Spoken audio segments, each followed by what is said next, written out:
lunes es un lunes festivo. eh, entonces, para que lo vayan planeando, el lunes festivo, de más lo hacemos comenzando en la mañana con un descanso de almuerzo en la mitad y terminarlo después. Vamos a ver de pronto 5 sesiones entre los 2 días, comenzando el domingo en la mañana, después 2 en la noche, como más o menos esa hora, y 2 el día lunes, también para que nos acompañe, si quieren, los de Belén.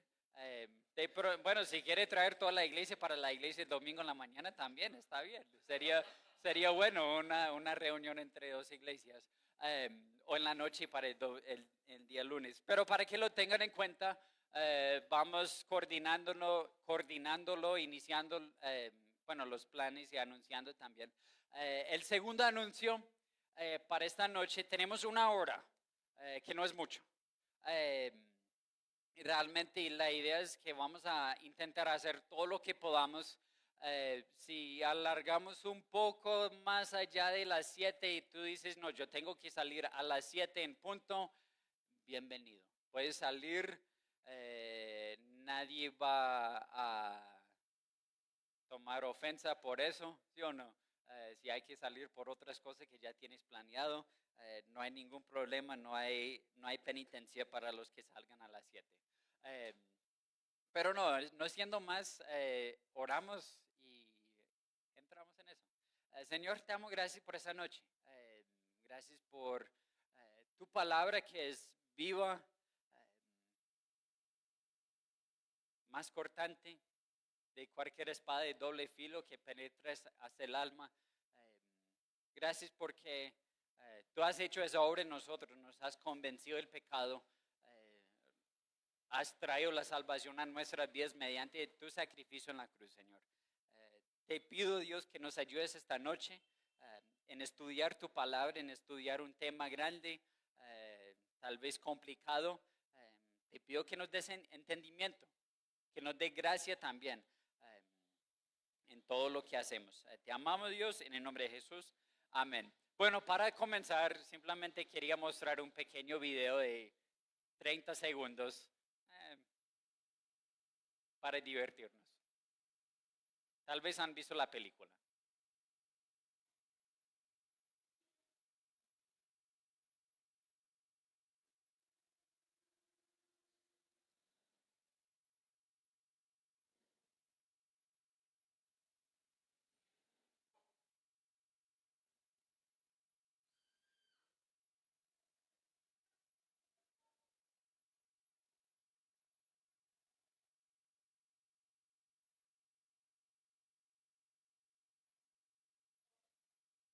Bueno, eh, el rapto realmente es uno de los eventos más reconocidos en cuanto a los eventos de los últimos días, en cuanto al área de escatología, pero también a la vez es uno de los eventos más polarizantes en cuanto a las diferentes posturas.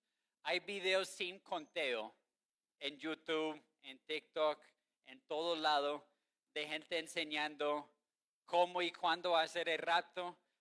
Hay gente enseñando que la Biblia no habla nada de rapto, es algo inventado por el ser humano. Hay libros enteros sobre el rapto, películas enteras sobre el rapto, teólogos que se enfocan solamente en hablar de rapto. Yo no. Tal vez lo hemos visto, la gente que sale con el señor megáfono. Cristo viene pronto y va a llevar la iglesia, ¿sí o no? Arrepiéntanse. Bueno, no sé qué posición tiene sobre el rapto, pero hay personas que se enfocan solamente en el rapto. Hay personas que dicen que no, prefiero no hablar de rapto, ahí todo se va cuadrando después, ahí vamos a ver, no, nadie sabe. Hay otros que lo desprecian. Eh, entonces la pregunta que vamos a hacer esta noche es, ¿qué enseña la Biblia sobre el rapto? ¿Cómo debemos nosotros responder? Primero hay que echar bases. ¿A qué es el rapto? Como decía, 1 hora no es mucho, para hablar de ese tema. Lo que originalmente tenía planeado, me di cuenta que iba a ser imposible en una hora, entonces ajusté un poco la idea de esta noche. La idea de lo que vamos a hacer esta noche es presentar qué es el rapto, qué dice la Biblia en cuanto a rapto, eh, mostrar que, hablar de ciertos términos que necesitamos entender para entender mejor el rapto, y hablar de diferentes posturas que hay en cuanto al rapto. No vamos a, hay personas que niegan la existencia del rapto. Realmente creemos en el rapto, creo que la Biblia es claro que hay un rapto, que eso es algo que sí va a suceder. Alguien que dice que no existe rapto tiene que negar varias cosas en la palabra que son muy claras, que habla de un rapto. Eh, y quiero presentarles por qué creo yo lo que creo. Y la idea mía realmente, la idea principal no es entrar en debate para ganar una argumentación. No es convencer a todo el mundo que mi posición es la correcta. Más bien la meta más importante es mostrar cómo llegamos a una conclusión. Cómo estudiamos un tema que es polarizante, que tiene varias ideas diferentes. Cómo entramos a estudiar, llegar a una conclusión y ser fiel a la palabra en hacerlo a la vez también. Eso es tal vez el objetivo principal. Eh, y quiero intentar hacerlo a través de mostrarles por qué creo yo lo que creo en cuanto a rapto.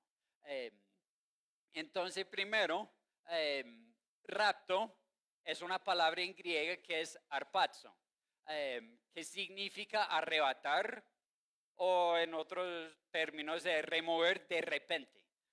Se utiliza varias veces en el Nuevo Testamento, es usado para robar en el Nuevo Testamento, y lo que van a ver en todas las pantallas, en la gran mayoría, hay una cantidad de versículos. Si tienes una hoja para tomar notas o si quieren tomar fotos, bueno, tengo como 3 hojas así en blanco, si alguien necesita uno y quieren, tal vez arriba hay más, Marisas, y eh, no podemos entrar en los versículos, no hay tiempo, pero por eso los he puesto ahí para que ustedes pueden investigar después. No es todo, tal vez uno dice, bueno, necesito asegurar que está hablando en el Nuevo Testamento arpazo sobre robar. Bueno, si quiere lo puede buscar, pero en todo lo que hay muchos versículos. También la palabra arpazo usado para remover en el Nuevo Testamento.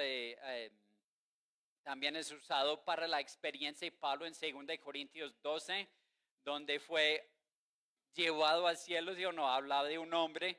eh, es usado para Dios tomando la iglesia de repente. Sí, yo sé, muy rápido. Sí, 12 y 4.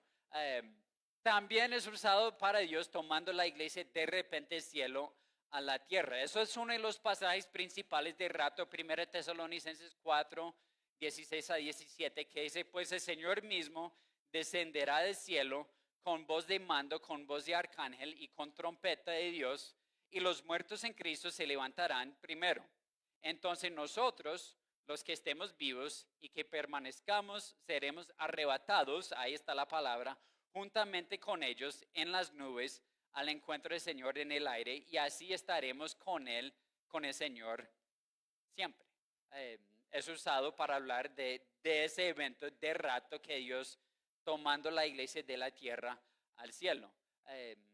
También sin usar la palabra arpazo, otro pasaje principal del evento de rapto es en 1 Corintios 15, 51 y más adelante 52, pero esos 2 versículos dice, así que les digo un misterio, no todos dormiremos, pero todos seremos transformados en un momento, en un abrir y cerrar de ojos, a la trompeta final, pues la trompeta sonará y los muertos resucitarán incorruptibles y nosotros seremos transformados.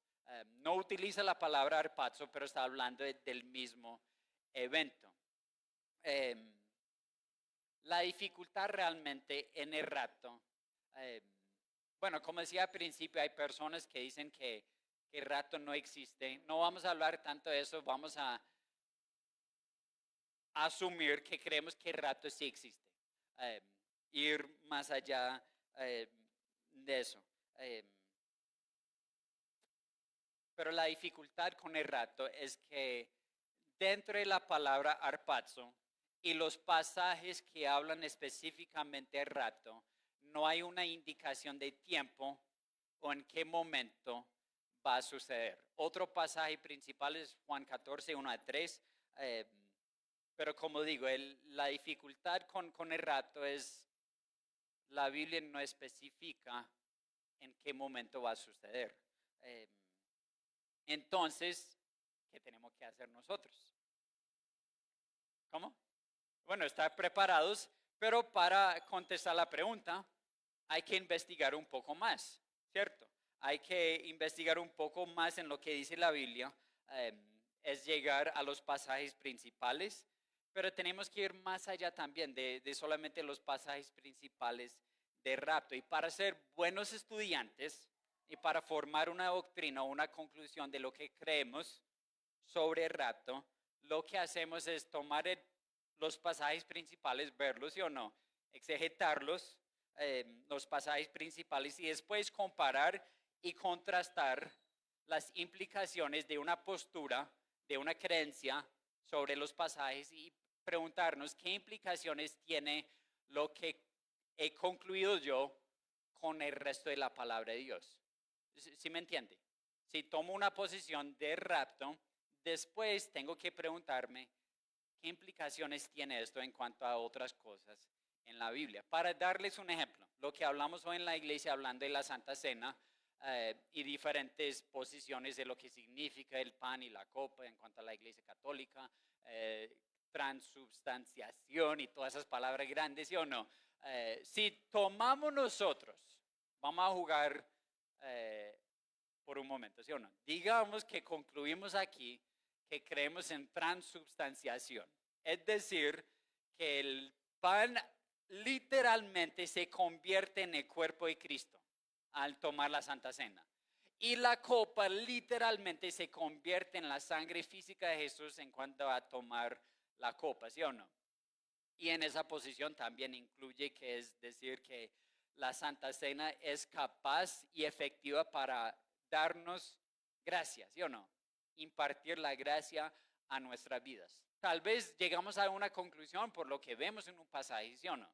Pero para ser buenos estudiantes, lo que hay que hacer es comenzar a preguntarnos qué implicaciones tiene esa posición en cuanto a otras cosas de lo que creemos en la palabra de Dios, ¿sí o no? Y pensando simplemente al aire libre un momentico, si tomamos esa posición con la Santa Cena, ¿qué significa en cuanto a decir en Efesios 2, 8 y 9? Por gracia ustedes han sido salvados mediante la fe, no por obras, para que nadie se jacte. Eso es don de Dios, eso es don de Dios. Bueno, lo hice fuera de orden, ¿sí o no? ¿Qué hacemos con eso, sí o no? Dice, la gracia es por fe, no por la Santa Cena. Ahora tengo un problema, ¿sí o no? O qué otra cosa podemos decir que bueno, lo que mencionamos hoy, que Cristo fue crucificado una vez para siempre, ¿sí o no? No es volver a crucificar su cuerpo y derramar su sangre vez tras vez, ¿sí o no? Eh, Tomando una posición tiene implicaciones en todo lo que uno cree, ¿sí o no? Entonces, eso es algo que uno tiene que hacer. Cuando uno toma una posición, no es simplemente llegar a los pasajes principales, es decir, eso es lo que creo porque dice así. Uno tiene que después hacer la pregunta, ¿qué implica en otros pasajes de la Biblia? Porque la Biblia hay que tener constancia, ¿sí o no? La Biblia está de acuerdo en todo el sentido, ¿sí o no? No hay contradicciones. Entonces, eso en parte lo que quiero hacer esta noche es ver en poco los pasajes principales. Eh, Ustedes los pueden leer más en su casa también, pero viendo las implicaciones que tiene en cuanto a diferentes posturas. Entonces, esta noche, la idea no es enfocarnos en si va a suceder el rapto, sino hacer la pregunta, ¿cuándo va a suceder? ¿sí o no? Em, pero antes de entrar, hay ciertos términos importantes que hay que establecer primero. Eh, no estamos hablando del milenio, no estamos tanto hablando de la tribulación, pero hay que tener cierto entendimiento a lo que se refiere si vamos a hablar de rato, porque son eventos alrededor también. El milenio realmente es el reino de Cristo en 1000 años. En Apocalipsis 20 habla del reino de Cristo de 1000 años. También hay promesas en el Antiguo Testamento hablando de un reino, pero es una de las cosas realmente más debatidas en la teología. Eh, Tu entendimiento del reino impacta grandemente varias cosas. Va a tener implicaciones sobre tu entendimiento sobre el rapto. Va a tener implicaciones sobre tu entendimiento del plan profético de Dios para Israel. Lo que entiendes tú en cuanto a Israel y la iglesia, el encarcelamiento de Satanás, la última batalla, el destino de este mundo, si va de mal en peor o si se va mejorando poco a poco. Tu entendimiento del milenio y las promesas del milenio venidero, bueno, no todos dicen milenio venidero, tiene grandes implicaciones. Y realmente hay tres posiciones principales sobre el milenio. Y para algo muy rápido, el amilenialismo, y quiero dar justicia a esa palabra, literalmente amilenialismo quiere decir no hay milenio. Pero eso no da justicia a los que creen en amilenialismo. Lo que quiere decir amilenialismo es no hay un reino de 1000 años literales. Eh, lo que está sucediendo es que estamos cumpliendo el reino ahora, hoy en día, de manera espiritual o figurativa. Eh, no solamente el reino, pero también estamos en la tribulación ahora también. En esa posición, Cristo está reinando en uno o dos lugares. Está reinando ahora en el cielo o está reinando espiritualmente en la vida de cada creyente. Eh, Sobre todo es la posición de la Iglesia Católica, es la posición de muchos evangélicos también, el amilenialismo. El segundo es postmilenialismo, decir que Cristo regresa después del milenio. Cuando posiciones del milenio, es decir, cuando realmente regresa Cristo y qué es el milenio. Postmilenialismo es que Cristo regrese después del milenio y no es un reino físico. Es espiritual otra vez como el amilenialismo en el corazón de cada creyente y entiende que el reino aquí en la tierra es el crecimiento del evangelio poco a poco en el mundo entero. O sea, en vez de ver el mundo va como de mal en peor, tiene el entendimiento que el mundo se va mejorando poco a poco con el avance del evangelio. Es decir, entonces nuestro trabajo como ciudadanos del milenio es avanzar el reino, llevar la palabra y hacer discípulos de todas las naciones y toda esa cosa que decimos amén, ¿sí o no?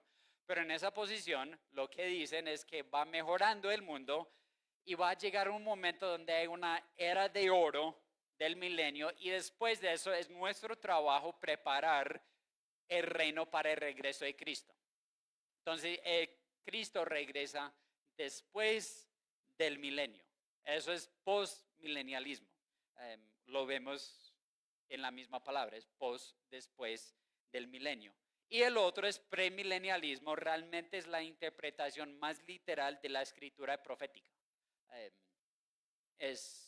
Sucede, y lo que significa es sucede después de la tribulación, pero Cristo viene después de la tribulación y antes del milenio, para establecer su milenio literal, un milenio real de 1000 años literales, físicamente aquí en la tierra. Parte de eso es por todo lo que uno ve en el Antiguo Testamento en cuanto a promesas de David, hablando del trono de David y todo esto. Y es la posición que creemos aquí. Creemos que Dios es fiel a sus palabras. y que va a cumplir literalmente lo que ha prometido. Y para el resto de esta noche lo que quiero decir es que en lo que voy a enseñar es asumiendo esa posición de premilenialismo. Eh, realmente en todos esos términos podríamos llevar otras noches enteras o varias noches hablando solamente a milenialismo. Eh, eso es la manera más corta de hacerlo. Eh, pero no estamos aquí para hablar de milenio. Estamos hablando de rapto, pero el rapto tiene relación con el milenio. Otro término que hay que recordarnos es saber qué es la tribulación. Cuando la Biblia habla de la tribulación, no de tribulaciones, sino la tribulación, ese periodo de 7 años donde Dios derrama su ira contra el mundo.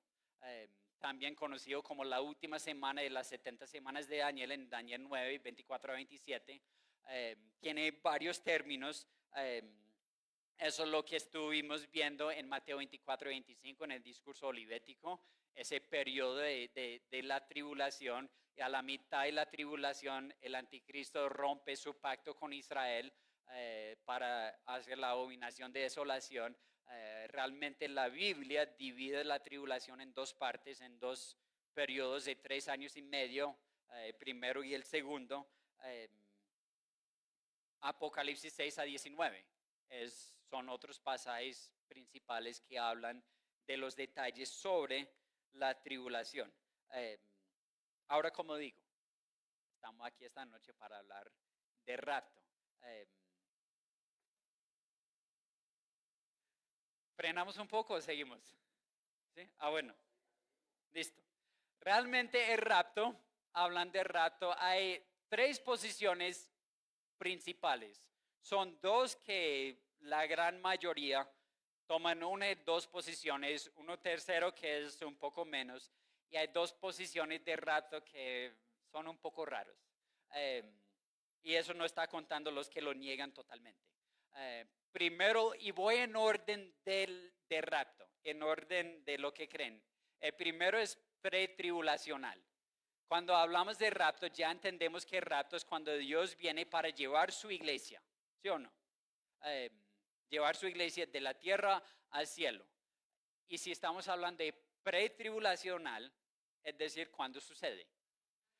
Antes de la tribulación. Esta posición lo que dice es que afirme que la iglesia es arrebatada antes del, también podemos decir, las 70 semanas de Daniel, también conocido los 7 años de la tribulación. Y eso es debido principalmente a que toda la tribulación es conocido como la ira de Dios y la iglesia debería ser rescatada de la tribulación por las promesas que Dios daba a la iglesia de guardar la iglesia de la tribulación o de la ira de Dios. Vamos a ver esos pasajes ahorita. El rapto pretribulacional en un sentido funciona como un rescate de la iglesia para enfocarse en Israel. Eso es la posición pretribulación. Mid-tribulacional, ¿eso cuándo es? En el medio de la tribulación. Y tal vez para unos que toman esa posición de mid-tribulacional no hace justicia el término, porque algunos tal vez no ven los 7 años como la tribulación. Y tal vez algunos quieren decir es la septuagésima, así es como decir 70, septuagésima. Así estoy aprendiendo español, ¿sí o no? En la mitad de la última semana de Daniel, las 70 semanas de Daniel. Y eso es decir que la iglesia va a pasar por los primeros 3 años y medio y a la mitad de la tribulación es arrebatada y llevada al cielo. Y esa posición, esa perspectiva mid-tribulacional normalmente no considera los primeros 3 años y medio como de la tribulación como la ira divina de Dios. Y vamos a ver por qué. Voy a intentar explicar por qué esto y por qué tomo una posición tal vez un poco diferente. Y en vez de decir que los primeros 3 años y medio, en vez de decir que es la ira de Dios, a veces dicen que es la ira del del hombre o la ira de Satanás. Vamos a verlo. La tercera posición es un poco menos, pero es pre-ira. Es un poco más allá de mid-tribulacional, es decir, la iglesia va a pasar por, digamos, 3/4 de la tribulación y Dios viene para arrebatar la iglesia. Entonces, ¿cómo? Bueno. Y el otro, tal vez, uno de los más, de las posiciones más tomadas, es post-tribulacional, es decir, después de la tribulación, y eso afirma que el rapto ocurre en el momento de la segunda venida de Cristo. Normalmente toma la posición que el rapto y la segunda venida de Cristo es el mismo evento, no son eventos diferentes. La iglesia es arrebatada al aire para encontrarse con Jesús y que regresa inmediatamente a la tierra. Esa es la única posición que toma, que cree que la iglesia va a pasar por toda la tribulación de todos los 7 años. Y típicamente, no es decir que todos, pero se acuerdan de los términos del milenio, ¿no? Típicamente es, si alguien cree en amilenialismo o postmilenialismo, típicamente toma la posición de post-tribulacional. Y por varias cosas. No es decir que hay otras personas en cuanto al milenio que no toman la posición de post-tribulacional, pero sobre todo amilenialistas y postmilenialistas toman esa posición de post-tribulacional. Y el otro es un rato parcial, que es decir que solamente los creyentes maduros van a ser arrebatados.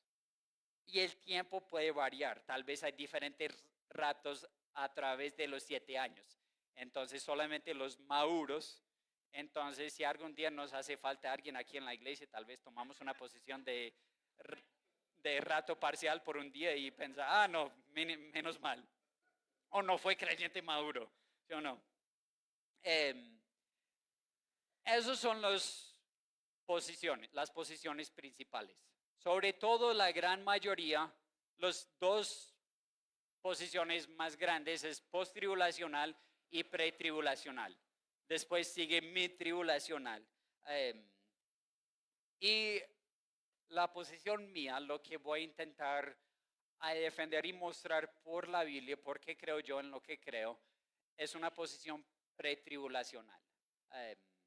Y tengo, creo que 8 o 9 más o menos evidencias para mostrar por qué creo yo en esa posición. Y quiero ser claro, como decimos al principio, la dificultad con el rapto es que la Biblia no está tan claro en el momento o el tiempo en que va a suceder. Hay teólogos respetables con buena doctrina en ambos lados. Y no es algo que va a cambiar la salvación, ¿sí o no? Si alguien aquí dice que es post-tribulacional y yo soy pre-tribulacional, entonces ya tenemos que dividir la iglesia. No, eso no puede ser, ¿sí o no? O ya no podemos tener comunión. No es herejía, no estamos hablando de esas cosas, ¿sí o no? Hay que entender que la gran mayoría que están enseñando, y tú puedes ir a la casa y encontrar videos sólidos de pastores sólidos mostrando su posición y tratando de respetar la posición de otros. Realmente hay debates muy buenos de respeto en cuanto a las diferentes posiciones. Entonces quería decir eso también antes de mostrar las evidencias, porque las evidencias no es para hablar mal de otros, sino es para mostrar por qué he llegado a la conclusión en que he llegado yo. ¿Qué tiempo tenemos? 6:30, bueno. Bueno, entonces lo que haremos es mirar algunos pasajes que hablan específicamente de rapto y la segunda venida de Cristo, porque en la posición post-tribulacional toman que esos eventos es el mismo evento, no son eventos distintos o en diferentes momentos. Entonces lo que hay que hacer es verlos, compararlo, contrastarlo Y no vamos a hacer todo ese trabajo esta noche, por eso he puesto los pasajes principales que hablan de rapto y los pasajes principales que hablan de la segunda venida de Cristo para que ustedes también puedan ir a la casa y comenzar a investigar y comparar y contrastar todo lo que cuando habla de rapto, que dice, y cuando habla de rapto, que dice, y tal vez llegar a la conclusión y decir, ¿es el mismo o es diferente? Entonces, pero tengo aquí. ¿Dónde está? Bueno, sí. La primera evidencia es que hay una distinción entre el rapto y la segunda venida. Y yo sé que la letra es muy chiquita, pero era la única manera de que todo llegaba en una sola pantalla. Pero diga.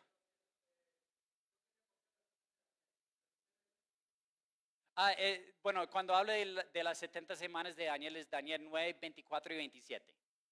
Eh, que no sé si ustedes se acuerdan aquí, los que son de la Iglesia Esperanza de Vida, cuando entramos en Mateo 24, hablamos de las 70 semanas, que son semanas de años.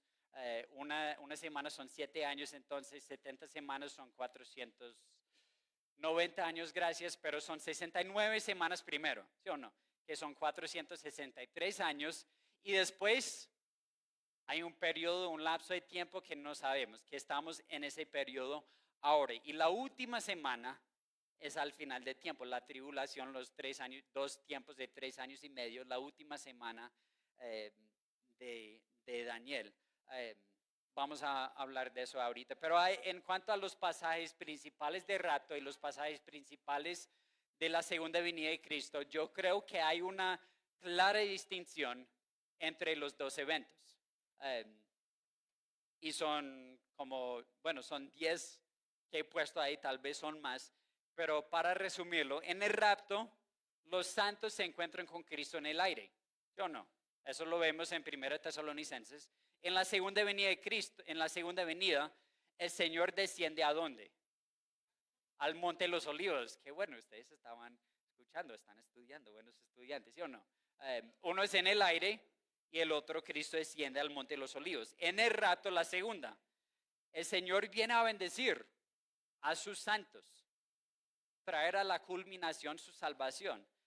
No hay ningún juicio que se hable en los pasajes de rapto. En cambio, en la segunda venida, es claramente el juicio que caerá sobre todos los incrédulos.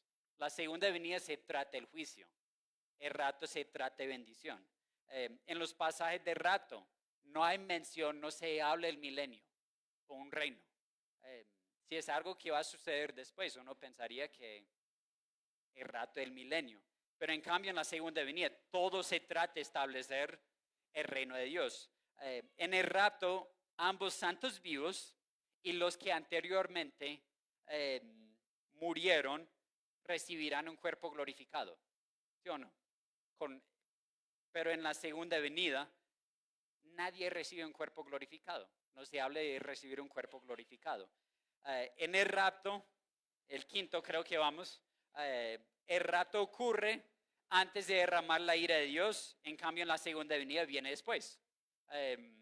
Tal vez algunos van a decir, bueno, la gran ira de Dios es la última batalla, eso es después de que la llegada de Cristo, pero eso es tomando una posición que todos los 7 años son parte de la ira de Dios. El sexto, el rapto es inminente. No hay en los pasajes de habla de rapto, no habla de ninguna señal que podemos ver que va y para darnos cuenta que no, muy pronto va a suceder el rapto, ¿sí o no?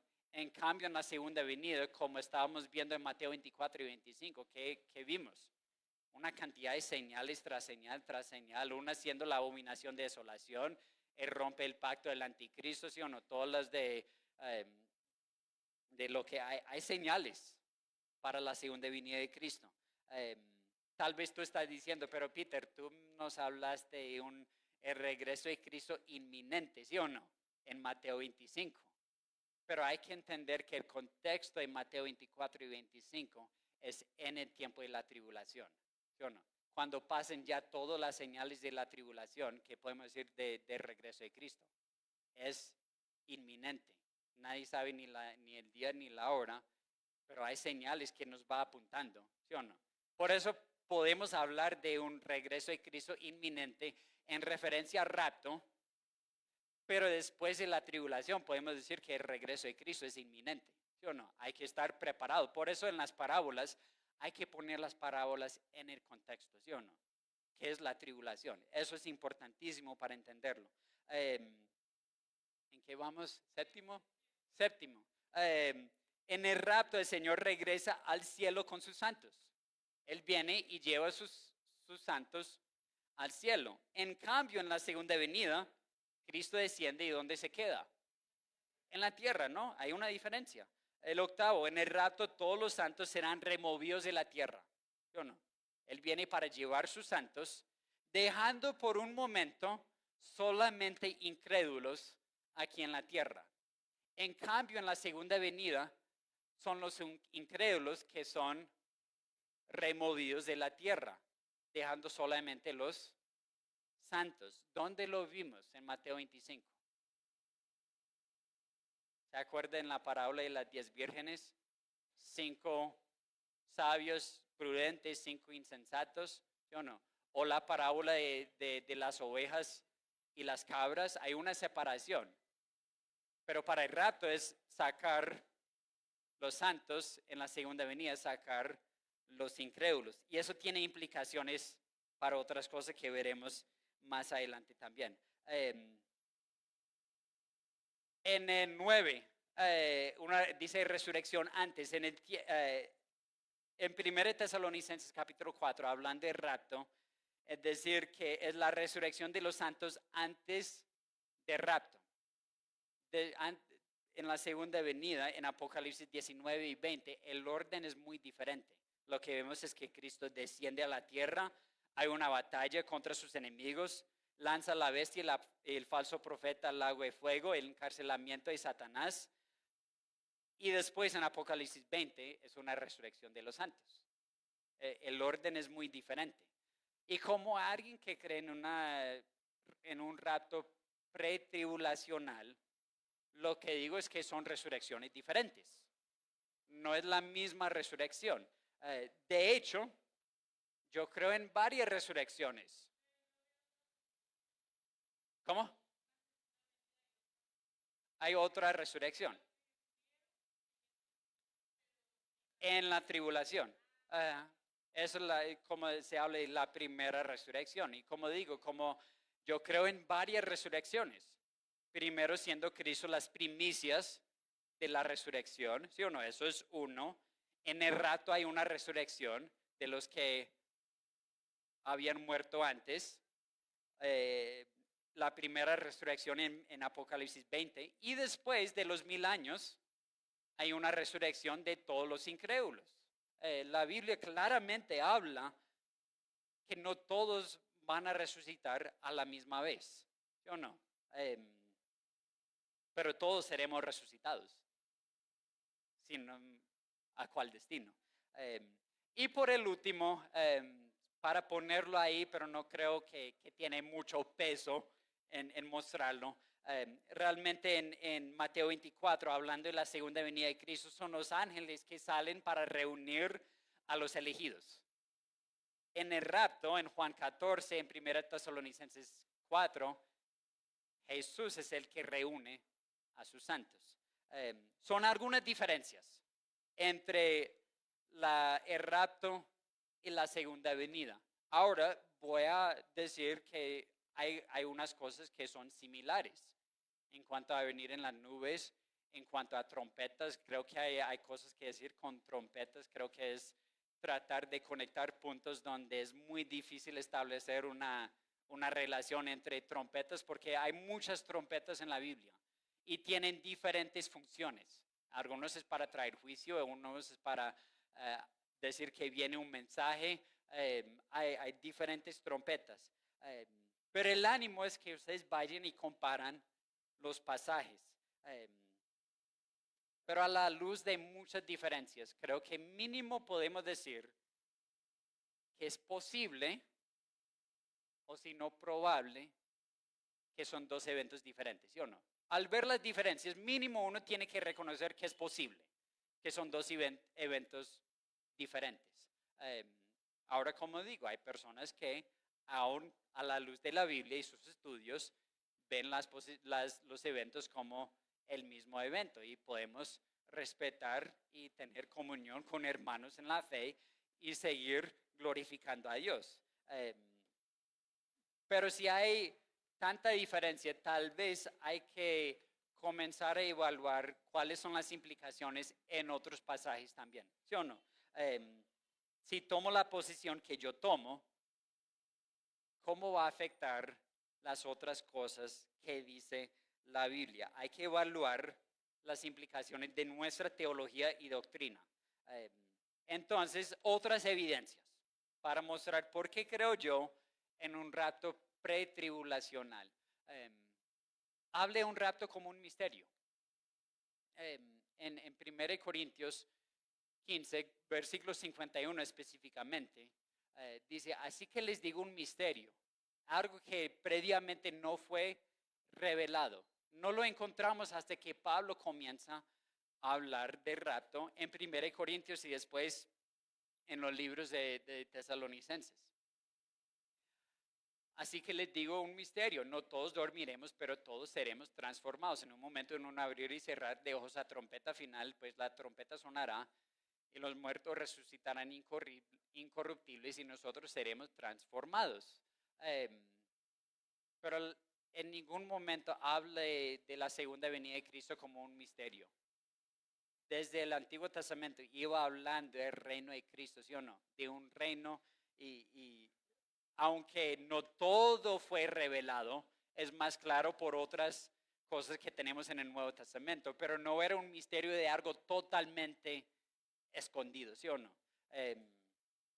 Eso es uno.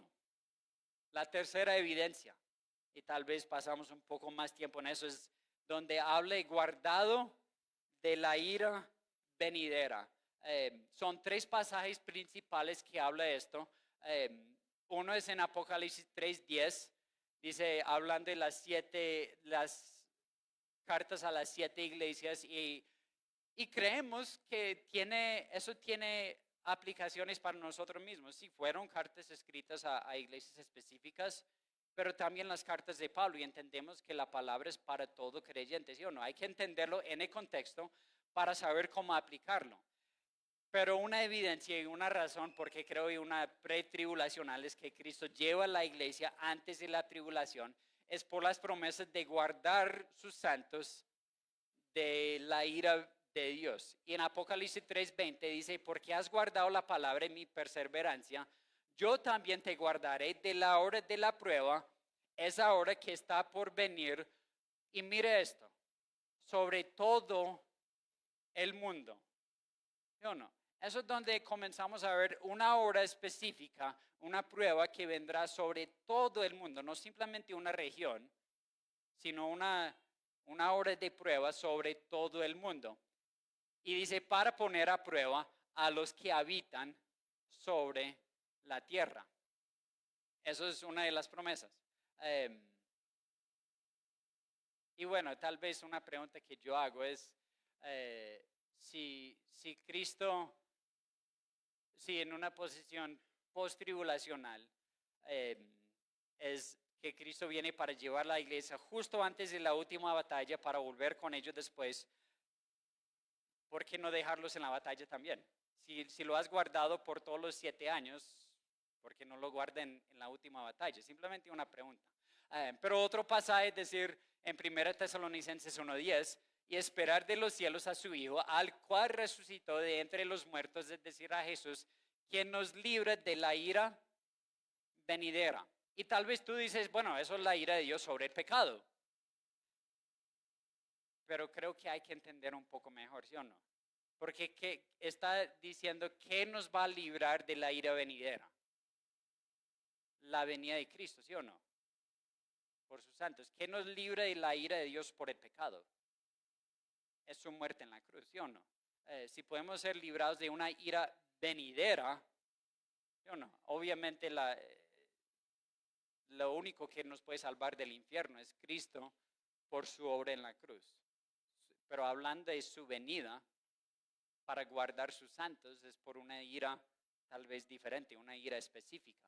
Y el otro es 1 Tesalonicenses 5:9, dice que porque no nos ha destinado Dios para ira, sino para obtener salvación por medio de nuestro Señor Jesucristo. Tal vez lo mismo en 1 Tesalonicenses 1:10. Hablan de una ira no por el pecado, porque está hablando a santos, a una iglesia. Ya su destino está con Cristo, ¿sí o no? Ya eso ha sido escrito, ¿sí o no? Si uno está en Cristo no hay ninguna condenación. No están destinados para la ira, ya lo saben. Entonces Pablo está instruyéndolos de otra cosa también. En 1 y 2 de Tesalonicenses hablan del día del Señor y el juicio de Dios que procede la llegada de Cristo, ¿sí o no? Es el contexto, hablando de su segunda venida. Es una ira futura, como habla de una ira venidera. Y es una ira en que uno puede ser rescatado por el regreso de Cristo, ¿sí o no? Creo que eso tiene mucho peso en ver ahí. Y tiene sentido que es la ira de la tribulación y no la ira por el pecado, no la ira de una condenación por el pecado. Y además, si es una promesa de guardarnos de una ira venidera a todos los creyentes, ¿sí o no? Ningún creyente podría morir en la tribulación. Pero ¿qué vemos en la tribulación? Hasta los santos clamando a Dios, ¿hasta cuándo? ¿Cuándo vas a vengarnos, ¿sí o no? ¿Cuándo vas a actuar Dios? Vemos que no hay distinción en cuanto a todas las cosas horribles que va a suceder en la tribulación en cuanto a creyentes o no creyentes, ¿sí o no? Ahora, para aclarar, si tomo una posición pretribulacional y estoy hablando de creyentes en la tribulación, es personas que se han arrepentido después de rapto, ¿sí o no? Y creo que eso va a suceder, creo que es muy claro en Apocalipsis que eso va a suceder también en Apocalipsis 7. Uno ve una cantidad de personas innumerables en el cielo, ¿sí o no? Glorificando a Dios. Entonces, en Mateo 24:22, no sé si es ahí, no lo tengo ahí, pero en Mateo 24:22, si ustedes se acuerdan, dice que por causa de los elegidos, ¿qué va a hacer Dios con la tribulación? Va a cortar los días por causa de los elegidos. Pero la pregunta es, si Dios los va a guardar en medio de la tribulación, ¿para qué cortar los días? Si ya ha prometido guardarlos, no tiene sentido cortar los días. Deje que la ira derrame sobre todos los incrédulos a su totalidad, ¿sí o no? Pero dice, por causa de los elegidos, a los que se arrepintieron después de la tribulación, va a cortar los días. Y estamos hablando de guardado de la ira. Además, en otros, si dicen que es la ira de Satanás o la ira de la humanidad y no de Dios, que algunos dicen, para dar evidencia que van a ser guardados, realmente qué consuelo hay saber que voy a ser guardado en la ira de Dios solamente para morir por la ira de Satanás. ¿Sí o no? Piensa en esa manera. Si estoy condenado a muerte y dicen, vas a morir por la silla eléctrica. Bueno, eso es mi destino. Y dicen, no, te vamos a salvar de la silla eléctrica, pero vas a morir a bala. ¿Qué consuelo hay? Es el mismo destino, ¿sí o no? Entonces, si no es de mucho consuelo saber que voy a ser guardado en la ira solamente para morir por la ira de otra persona, ¿sí o no? Además, creo que sería un error pensar que es la ira de Dios o ira de Satanás para la iglesia o del hombre a la iglesia en vez de un enfoque en Israel. Vamos a hablar de eso más adelante. Pero hacemos la pregunta, guardado de la ira venidera significa sacado de la ira totalmente o seguridad de por dentro. Esa es la gran pregunta en cuanto a lo que significa guardado de la ira de Dios. ¿Es que Dios me va a sacar de todo de la ira de Dios o voy a tener seguridad de por dentro? ¿Sí o no? Voy a experimentar todo, voy a ver todo en las noticias, pero estoy a salvo. Pero yo no veo en Apocalipsis porque uno ve una cantidad de creyentes que mueren en todo ese tiempo también. Otro contexto que habla de guardado es en 2 Corintios 1:10, es un contexto totalmente diferente, pero Pablo hablando de que ha sido guardado de la muerte. Es una muestra de que uno puede ser que fue totalmente guardado, sacado de la muerte, ¿sí o no? No es que experimentó la muerte y después siguió vivo, es que Dios lo salvó de la muerte totalmente.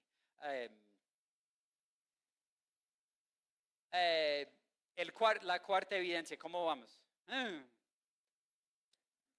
Si tienen que salir a las 7, no hay problema. Si dicen que terminemos a las 7 y todos votan, también, o si quieren seguir más, está bien. Preguntamos cuándo es la ira realmente de Dios. Y yo creo que son todos los 7 años de la tribulación.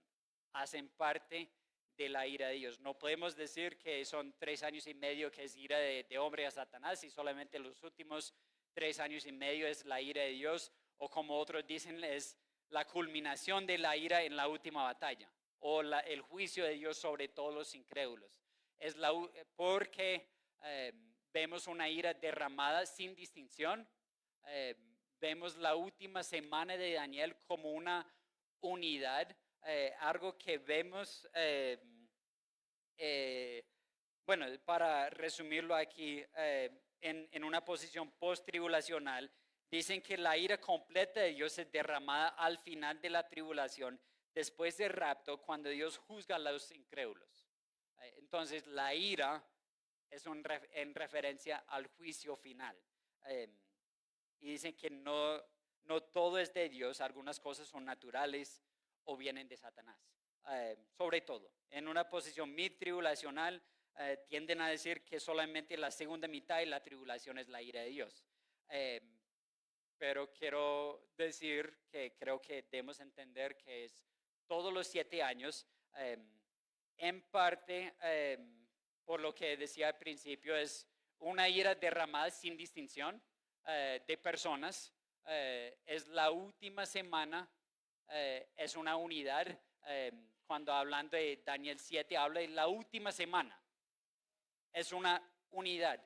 Y cuando vemos Apocalipsis 5, el rollo que solamente el Cordero pudo abrir, que tenía 7 sellos, es una unidad, es un solo rollo. Cuando uno lo abre, es abrir todo lo que viene después.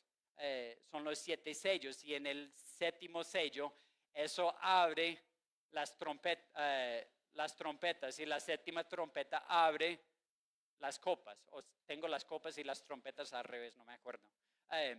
Pero es una unidad. Vemos el rollo como una unidad, es todo o nada. Y dice que ¿quién lo puede abrir? Solo el Cordero de Dios, ¿sí o no? ¿Y qué decía Jesús en Juan 5:22?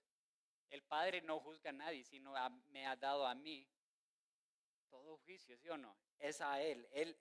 Claramente vemos quién está abriendo el rollo, es Cristo.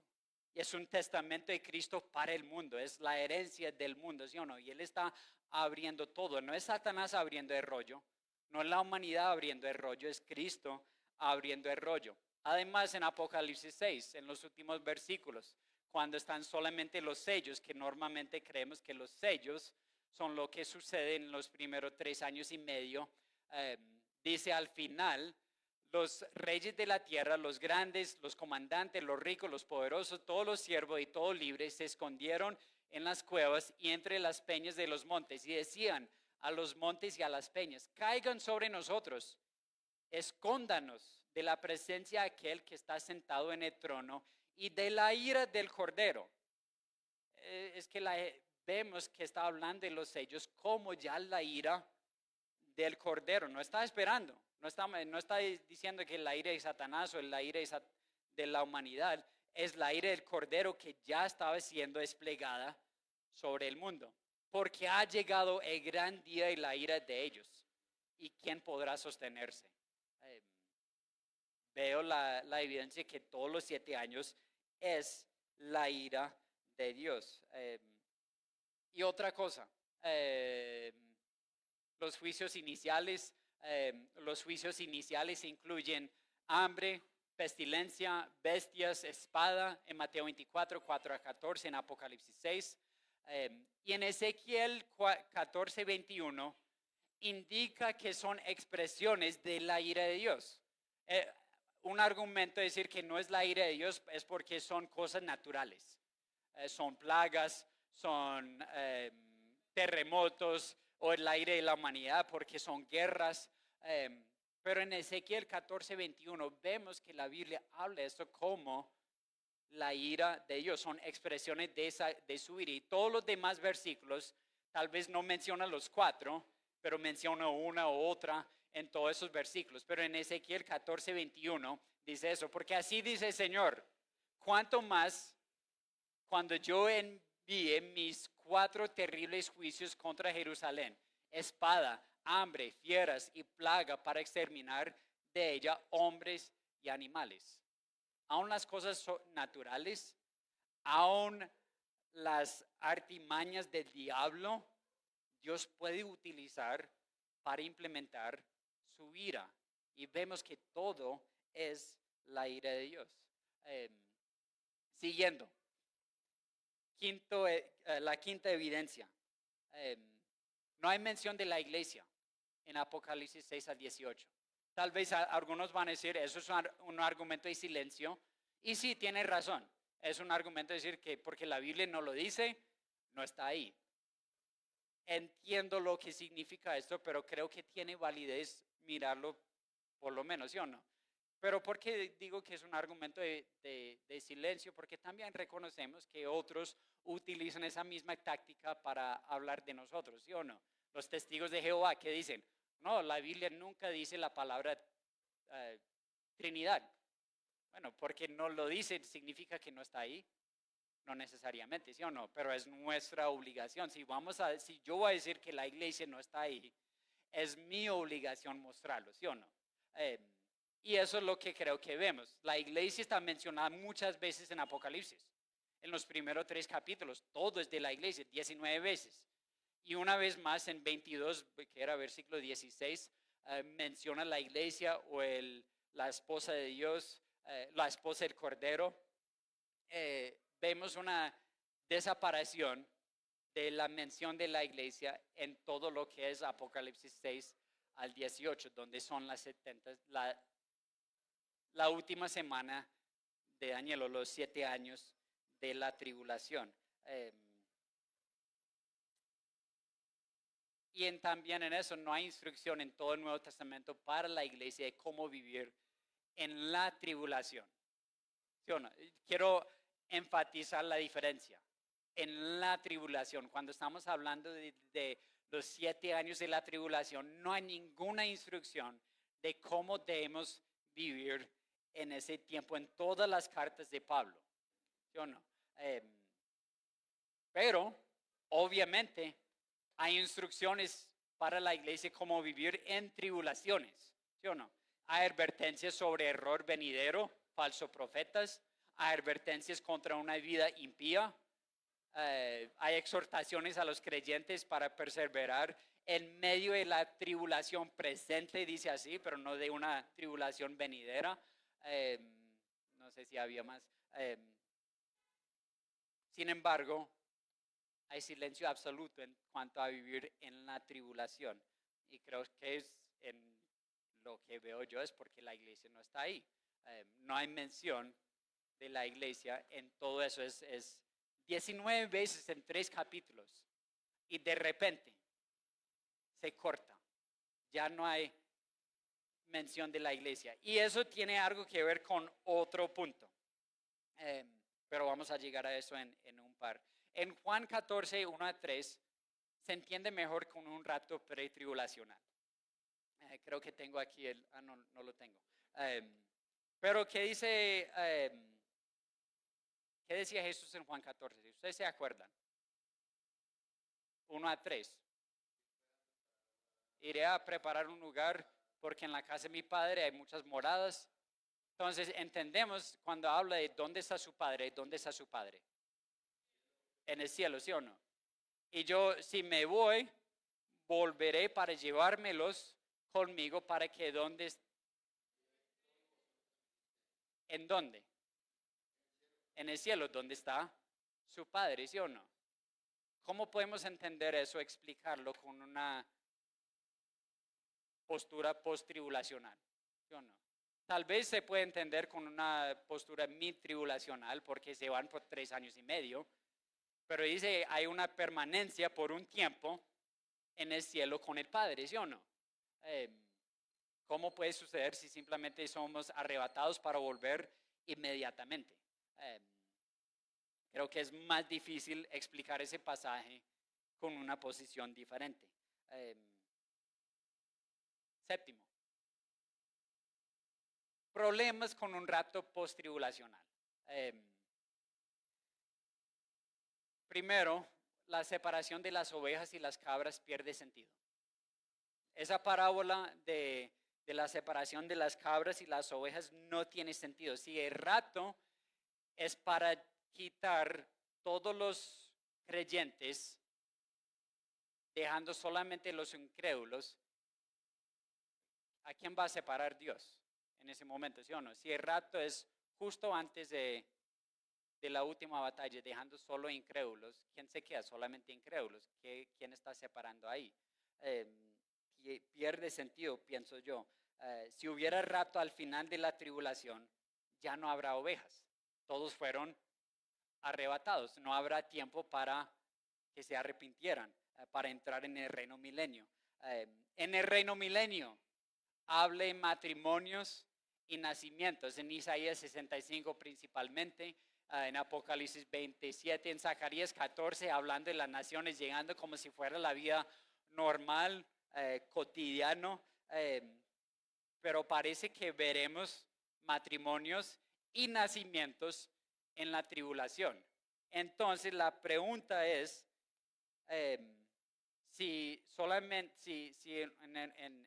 los creyentes son arrebatados al final de la tribulación para entrar de una vez en la segunda venida, entrar en el reino, cuando somos arrebatados, ¿qué recibimos? Un cuerpo glorificado. Y el cuerpo glorificado, ¿qué no hace? No se da en casamiento, no tiene hijos, ¿sí o no? Seremos, dice, como los ángeles. Eso es un problema porque vemos que hay una población que va a crecer en el milenio, van a tener hijos y al final, si solamente hay personas glorificadas, ¿a quién va a engañar Satanás? Al final, ¿sí o no? Eso trae problemas que hay que explicarlo en una manera u otra, hay que buscar cómo explicarlo. Y lo han intentado hacer. Quizás son los 144,000 que son separados. Pero lo que vemos con los 144,000 es que todos son hombres no casados y son célibes. Un poco difícil tener hijos con 144,000 hombres y ninguna mujer, ¿sí o no? Es un poco difícil. De pronto algunos dicen que no, es que habrá incrédulos que van a entrar en el reino. Pero creo que lo que hemos visto en Mateo, que es el requisito para entrar en el reino de los cielos. ¿Quiere el mensaje de Juan el Bautista? ¿Quiere la primera prédica de Jesús? Arrepiéntanse, ¿sí o no? Si uno quiere entrar en el reino de los cielos, requiere arrepentimiento y una vida de justicia. Si tu justicia no supera a los de los fariseos, no podrán entrar en el reino de los cielos. Bueno, eso es simplemente preguntas que creo que hay mucha dificultad en contestar si es un rapto post-tribulacional. Últimos dos, la tribulación realmente se centra en Israel, no en la iglesia. La tribulación se centra en Israel, no en la iglesia. Principalmente eso viene por Daniel 9, 24 y 27. Esa profecía fue dada a quién? A Israel. Son las 70 semanas para Israel. Para pasar 69 de las semanas para Israel, decir que para la séptima desechamos a Israel y nos enfocamos en la iglesia, eso es perder constancia en la palabra, ¿sí o no? Es decir, simplemente por mi posición tengo que deshacerme de Israel para enfocarme en la iglesia. También en Jeremías 30, versículo 7, menciona la tribulación o la última semana de Daniel como el tiempo de angustia para, ¿alguien sabe? Para Jacob, con un contexto muy claro que es un contexto judío para la nación de Israel. Cuando uno entiende así que es para Israel, la mujer que está siendo perseguida por la bestia o por el dragón, la mujer realmente es Israel. Dios está perseverando a su nación y eso nos ayuda a entender Zacarías 12 a 14 también, donde en qué momento va a reconocer Israel a su Mesías. Creo que es en la tribulación que vemos 144,000 mínimo de ellos que serán sellados, guardados, que no les harán ningún daño, ¿sí o no? Vemos un arrepentimiento grande de Israel en ese tiempo. Entonces, lo que digo yo es que el propósito de la tribulación es principalmente la restauración de Israel. Otro es el juicio a los incrédulos, al mundo no arrepentido. Pero en el gran plan profético de Dios, Dios va a utilizar ese tiempo para traer la restauración a su pueblo escogido. Y justo con eso es el juicio y la ira derramada sobre el mundo incrédulo. Entonces,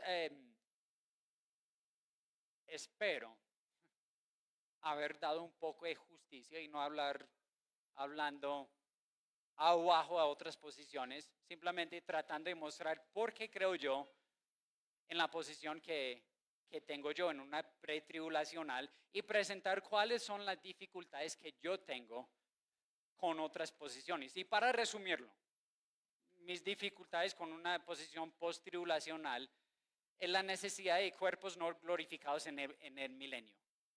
Hay necesidad, ¿sí o no? Si van a tener hijos, si hay gente que va a ser engañada, en mi posición lo que sucede es que viene la tribulación, hay personas que pasan la tribulación, se arrepientan, hay una separación de las ovejas y las cabras son lanzados, son condenados, pero las ovejas, ¿qué dice? Entran tú en el reino, ¿sí o no?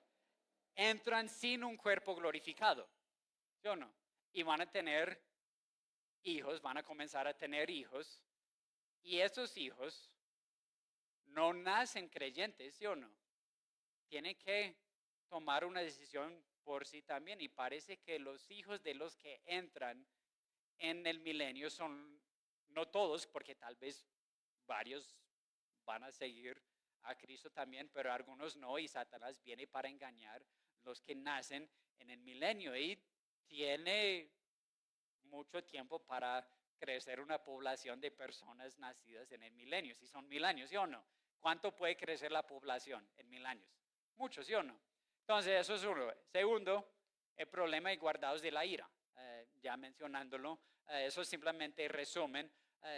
El tiempo necesitado entre los dos eventos. No lo mencionaba como una evidencia porque creo que es uno más débil, pero entre el rapto y la segunda venida de Cristo hay varias cosas que tienen que suceder.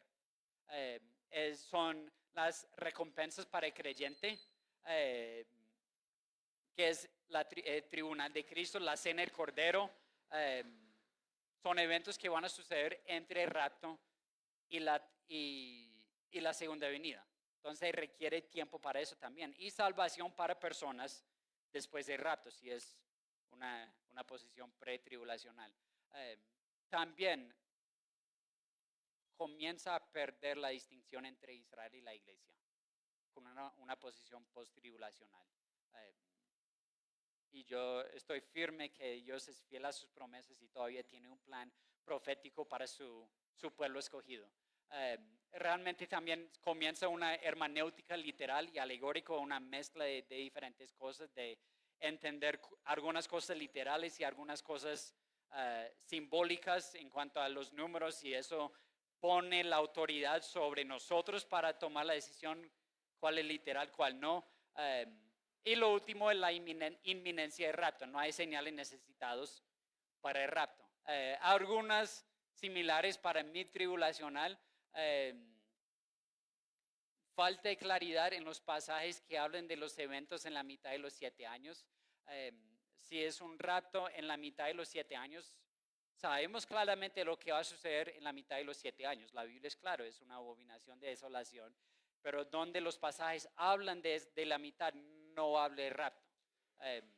Otra vez, es como en otro, es un argumento de silencio. La Biblia no dice, y es la obligación de mostrar si es ahí.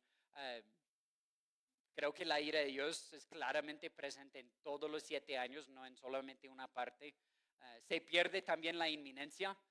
Si podemos decir que hay ciertas señales que van a suceder, podemos vivir de manera normal hasta que Cristo viene. Comienzo a ver las señales y, bueno, me arrepiento y espero el rapto.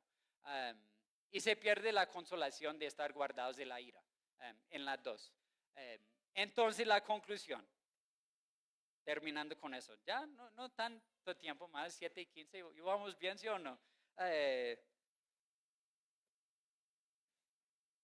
Algunos piensan que el rapto no es algo importante, que no debemos darle mucho tiempo, y que debemos decir no hay suficiente detalles para tomar una conclusión sólida, que todo se va a conectar en algún momento. Yo creo que eso no es respetar bien la palabra de Dios.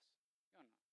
Somos llamados a ser estudiantes, profundizar en la palabra de Dios. Creo que tenemos que respetar más la palabra de Dios e investigar, tomar la responsabilidad de decir que si tengo preguntas, voy a investigar, y tal vez investigamos un año y todavía no tenemos claridad. Pero creemos que la palabra es viva y ¿qué? Eficaz, gracias. Hay que respetarla, ¿sí o no? No es algo que simplemente dejamos a un lado, ¿sí o no? Tal vez vamos a hablar más de la salvación que rato, ¿sí o no? Tal vez hay otras cosas que son más fundamentales, pero está en la Biblia. Tenemos la obligación de investigar y respetar la palabra. Pablo decía en Hechos 20:27, he predicado todo el propósito de Dios, no dejando afuera nada, ¿sí o no? Eso es lo que hacemos aquí también, ¿sí o no? Por eso en un sentido predicamos de manera expositiva, pasaje por pasaje, versículo por versículo, porque toda la palabra tiene validez. Y hay que investigar sobre el rapto, ¿sí o no? Entonces la pregunta es, ¿estamos viviendo preparados para reunirnos con Cristo? Como si pudiera suceder en cualquier momento. ¿O estamos esperando ciertas señales que nos van a indicar que eso va a suceder después, ¿sí o no? Debemos recordar que Cristo no nos daba los detalles de rapto para causar divisiones.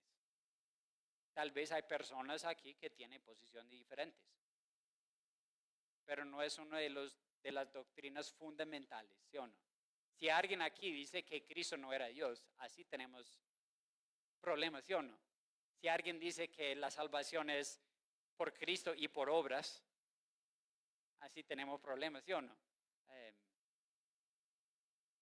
Hay cosas que son fundamentales, pero el rapto no es para causar divisiones entre los santos, sino debería causar una actitud de adoración a Él. Responder, qué grande es Dios, son grandes sus misterios. ¿Quién lo puede comprender? La doctrina, creo que lo que vemos en Tesalonicenses, debería traer consuelo.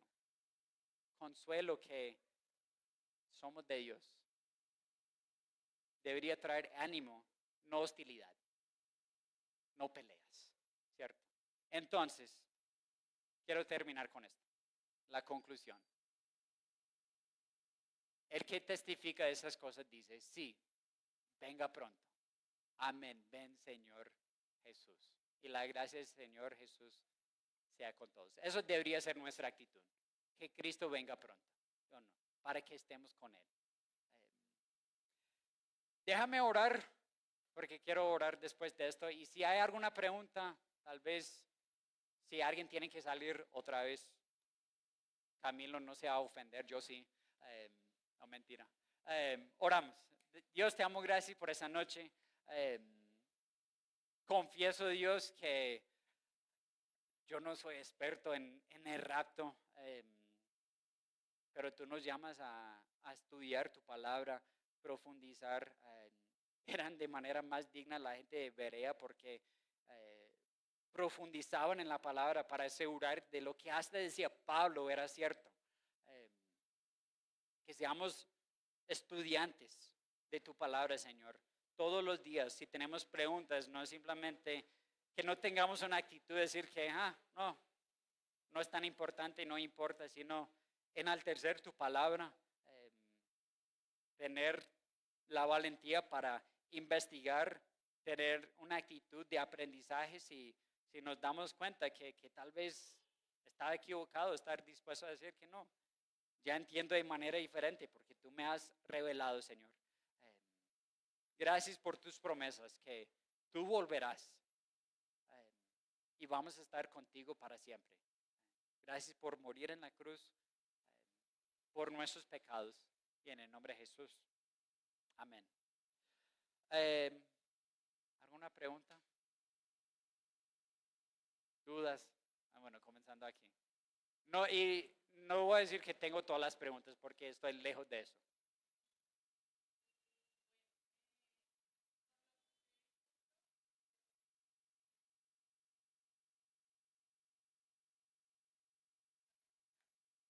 No, yo creo que sí, los que sí vuelven, cuando Cristo vuelve con su ejército en Apocalipsis 19, vuelve con sus santos.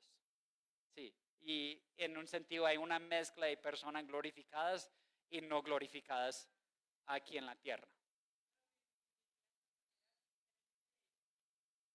De más que sí, ajá, porque un cuerpo glorificado no tiene corrupción. Pero además en ese tiempo las cosas van a ser diferentes. Dice que si uno muriendo a los 100 años muere joven.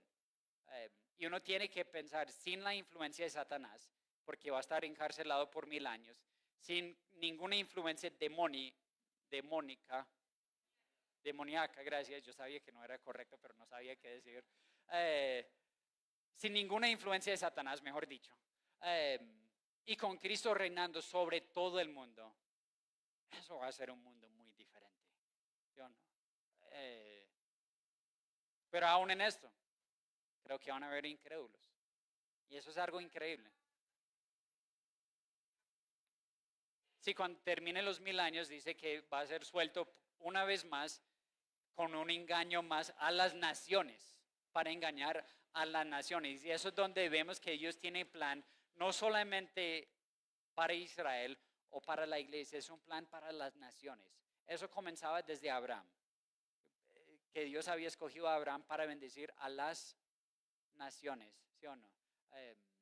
Entonces, sí, habla mucho hay que ver muchas de esas cosas en los libros proféticos, en Isaías, Jeremías, Ezequiel, Zacarías. Eso es donde uno hay que profundizar más. Y como digo, yo no soy experto en esos libros y en una hora apenas tocamos superficie, ¿sí o no?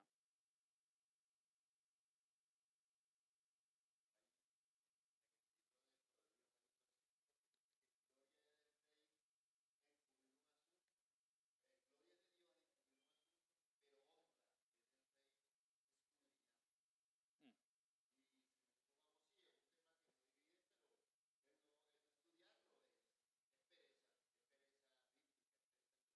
ujú,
¿La qué?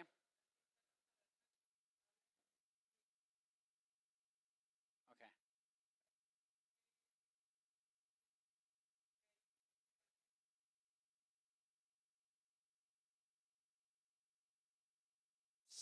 Sí, en Zacarías 14, bien, que hay una maldición para los que no lo hacen.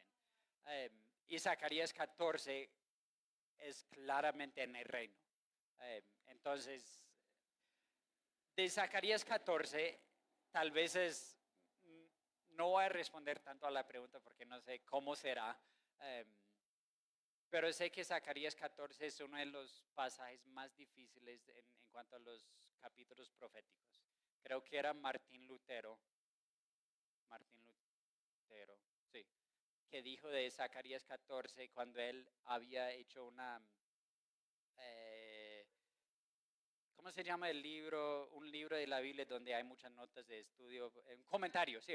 En su comentario sobre Zacarías, la primera versión que él sacaba, si me equivoco, que no es Martín Lutero, pero creo que es. Pero cuando llega a Zacarías 14, él decía, yo no sé qué hacer. Le daba mucha confusión. Eh, y es, pero el contexto es en el milenio.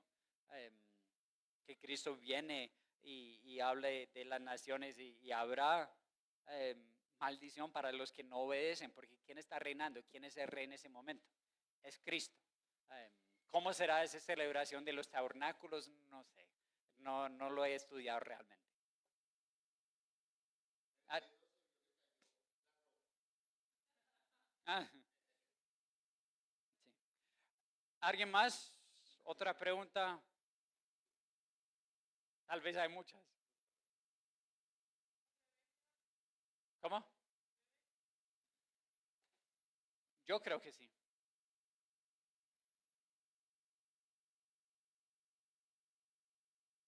¿Nadie más?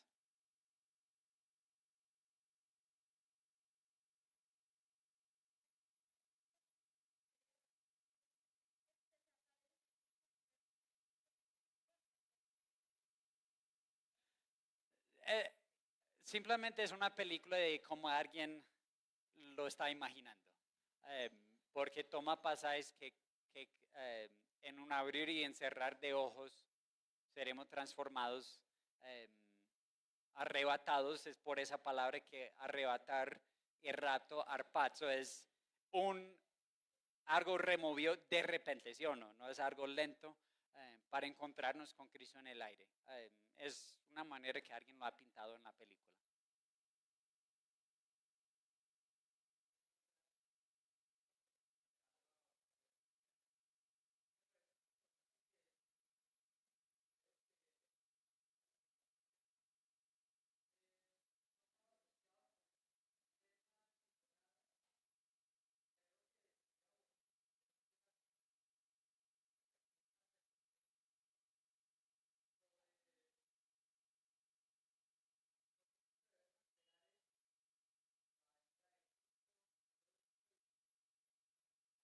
¿Cómo, ¿Y por qué qué?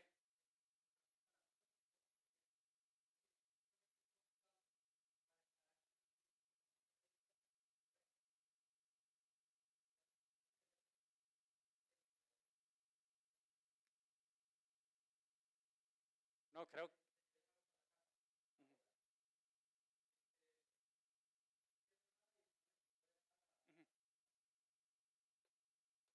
Sí, es muchas cosas, mucha información. Pero creo que si el rato es algo inminente, es el llamado a vivir preparado. Si no es algo que me relajo y veo que, bueno, más adelante me arreglo porque ya veo que Cristo viene pronto. ¿Sí o no? Toda la gente está diciendo Cristo viene pronto, vemos cómo está el mundo. Puede ser que sí, no sé, nadie sabe cuándo va a suceder. Eh, Eso es donde trae la importancia de la palabra inminencia, es decir, que no necesitan nada que lo procede para que sucede. Entonces, si Cristo viene para llevarnos al cielo con Él en cualquier momento, ¿cómo quiero encontrarme con Él? ¿Qué quiero estar haciendo en el momento que Él llega? ¿Sí o no? ¿Quiero estar sirviéndolo, ayudándolo? ¿O quiero que Cristo me encuentre entregándome a la tentación cuando nadie más está mirando? ¿Sí o no?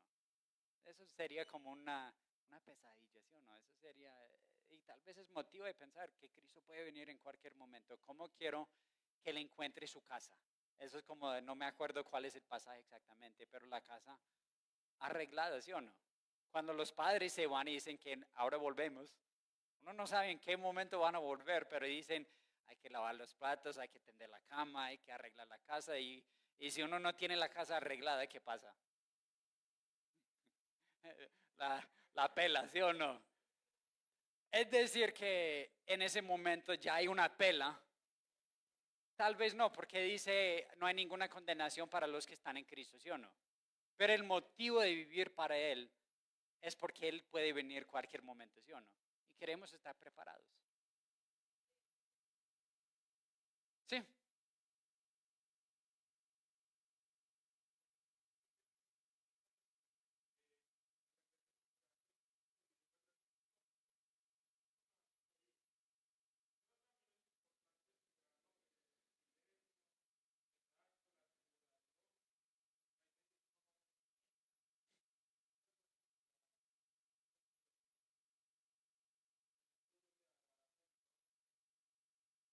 sí, algo que yo creo es que vamos a estar estudiando la palabra toda nuestra vida y aún habrán cosas que no entendemos. Y vamos a llegar al cielo y todos van a decir, era así, ¿sí o no? Eh, Hay ciertas cosas que creo hacen escatología que son más claros y que es importante tener una posición. Yo soy más firme en una posición premilenialismo y creo que eso es importantísimo. Yo sé que hay hermanos en la fe que tienen una posición diferente, pero yo tengo más dificultad con diferentes posiciones. En eso y en parte lo que hicimos en la primera noche de escatología era dejando cómo llegar a conclusiones, ¿sí o no? Cómo estudiar esos pasajes y con ese propósito para saber qué hacemos para entender pasajes proféticos. Pero sí, ¿alguien más?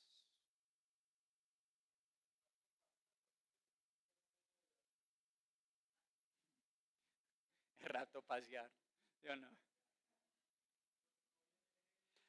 Pero bueno, hey, muchas gracias por su paciencia. Yo sé que eso fue mucha información, muchos pasajes y de manera muy rápida.